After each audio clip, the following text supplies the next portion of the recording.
नमस्कार, मैं हूं मयूरी श्रीवास्तव। आप देख रहे हैं सी न्यूज भारत। वक्त हो गया है न्यूज आवर का। बढ़ते हैं खबर की ओर। कैमूर पहुंचे राजद के कद्दावर नेता विधायक सहमुख प्रवक्ता वीरेंद्र। उन्होंने केंद्र और राज्य के एनडीए सरकार पर जमकर निशाना साधा। उन्होंने कहा कि सरकार ने जनता के हित में कोई काम नहीं हो पा रहा है। किसान बदहाल है, केवल रोड शो करने से गरीब जनता का पेट नहीं भरता। सर, कैमूर आए हैं, क्या उद्देश्य है आपका कैमूर आने का? देखिए, अभी तो हम कमेटी लेकर आए हैं और बिहार विरासत विकास समिति के सभापति के हैसियत से हमारे कई माननीय विधायक आए हैं इस कमेटी में, और विरासत से जुड़ी जो चीज़ें हैं उसकी समीक्षा हमने किया है और दिशा निर्देश भी दिया है। और भी विभाग आए थे, सबको दिशा निर्देश दिया है। लेकिन ये इस एनडीए की सरकार में, देश की सरकार हो, राज्यों की सरकारें हो, जनता के हित में कहीं कोई काम नहीं हो पा रहा है। किसान बदहाल है, समय पर न पानी मिल पा रहा है, न बिजली सही ढंग से मिल पा रहा है, न उनको अनुदान सही समय पर मिल पा रहा है, और जो उपज होता है उसका सही रेट भी उन लोगों को नहीं मिल पा रहा है। ये केंद्र की सरकार, जो मोदी की सरकार है, 2034 में इसने घोषणा किया कि जब मेरी सरकार आएगी तो हर साल 2 करोड़ लोगों को, बेरोजगारों को रोजगार देने का काम। अभी 10 करोड़ से ज्यादा बेरोजगारों को नौकरी नहीं मिल सका। इन्होंने पेंशन बंद कर दिया, सेना का भी पेंशन बंद कर दिया, रेल बेच दिया, हेल बेच दिया, हवाई जहाज बेच दिया। 2-3 दिन पहले रेट पड़ा सीबीआई का, भोला सिंह। देखिए, आरजेडी के लोगों पर और विरोधी दल के लोगों पर ये रेट पड़ता रहा है, और ये किसी के यहाँ रेट पड़ाकर और डराना धमकाना चाहते हैं। इसलिए ये डरने वाले लोग नहीं हैं। सीबीआई हो, ईडी हो, जो भी छापा पड़े, जनता है, सब जानती है।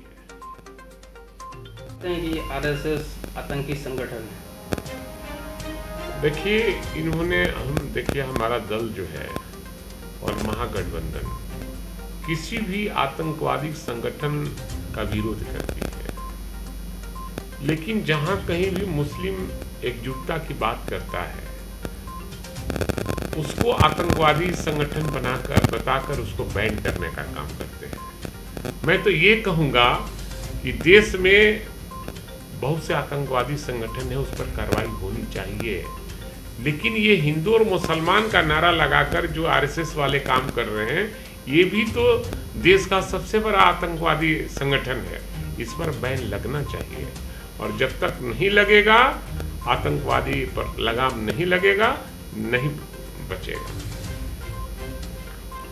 बड़े नेता पटना में रोड शो कल किए, जेपी नड्डा जी रोड आए हुए हैं। रोड शो करें चाहे जो करें, यहाँ कुछ होने वाला नहीं है।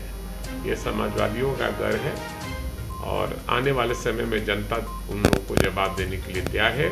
जनता महंगाई के मार से मरी हुई है, परेशान है महंगाई से। बेरोजगार लोग रोजगार पाने को ललायित हैं। किसान पानी के लिए और खाद के लिए हाहाकार मचा हुआ है, और ये केवल रोड शो करने से लोग का भोजन मिलेगा। इसलिए रोड शो करने के लिए इनको छूट है, अपना करें, लेकिन आने वाले दिनों में निश्चित रूप से जनता इनको जवाब देने का काम करेगी। तो ये सरकारें देश की संपत्ति बेचती जा रही है और पूंजीपतियों को मालो माल करती जा रही है।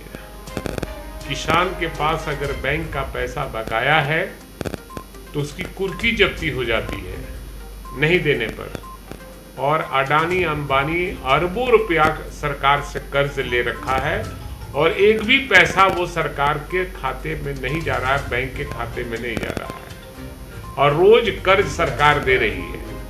तो हमको लगता है ये सरकार पूंजीपतियों की सरकार है। और ये जनता के हित में कोई काम नहीं, ये केवल हिंदू और मुसलमान का नारा देकर देश में काबिज होना, देश को काबिज किए हुए हैं। और ये इनके जो पुरखे हैं, जो अंग्रेज जब गुलाम हमारा भारत था, ये आरएसएस और बीजेपी वाले अंग्रेज के दलाल थे, अंग्रेज के दलाल थे। और इनके ही पुरखे थे नाथूराम गॉडसे, जिसने महात्मा गांधी के हत्यारा थे, हत्या किया था उन्होंने, उसी के ये खानदान। इस देश का क्या करेगा लोग? ये आरएसएस का एजेंडा लागू करना चाहता है और देश में सिर्फ और सिर्फ इसका एक ही नारा है, हिंदू और मुसलमान का नारा देकर इस देश को बांटना चाहता है। लेकिन ये समाजवादियों का गढ़ रहा है, खासकर बिहार समाजवादियों का गढ़ रहा है। जो उत्तरी भारत है वो ये समाजवादियों का गढ़ रहा है। समाजवादी नेता जब तक रहेंगे, चाहे हमारे नेता आदरणीय लालू प्रसाद यादव जी हो और कई ऐसे नेता हैं जो समाजवाद आंदोलन से जुड़े हुए हैं, वो जब तक जिंदा रहेंगे इनका जो एजेंडा है वो लागू नहीं होने दिया जाएगा।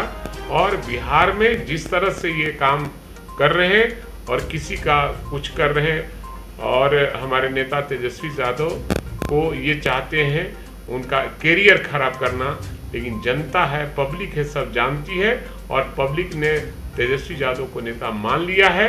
आने वाला दिन कल तेजस्वी यादव का है और महागठबंधन की सरकार बनेगी।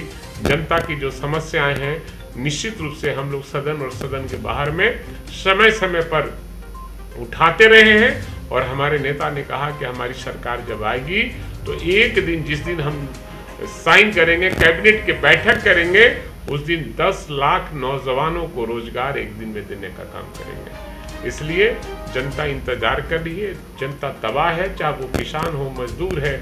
और ये आटा पर जीएसटी लगा दिया, चावल पर जीएसटी लगा दिया। ये हमारे शीर्ष नेता तय करेंगे क्या करना है, नहीं करना है। ये शीर्ष नेता हमारे तय करेंगे। शराबबंदी पर कैमूर से सी न्यूज संवाददाता संदीप की रिपोर्ट। फिलहाल इस खबर में इतना ही। देश दुनिया की तमाम खबरों के लिए देखते रहिए सी न्यूज भारत।